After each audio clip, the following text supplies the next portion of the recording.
Hi everyone, in front of me I've got Samsung Galaxy Tab A8 from 2021, and let me share with you how to clear credentials on this device. So first of all, we have to find and open the settings, and in this left section, we have to find biometrics and security. Now let's scroll down in order to find other security settings, and the second section is connected to the credentials. At the very bottom of it, we've got the option to clear them. So let's tap. Your device will ask you if you really want to remove all the content, so let's tap on OK and wait a second. And as you can see, we've got the info that the credential storage has been erased successfully. We cannot also tap on this option again.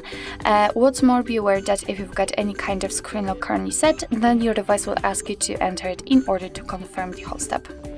So actually this is it. This is how to remove credentials in your Samsung Galaxy Tab A8 from 2021.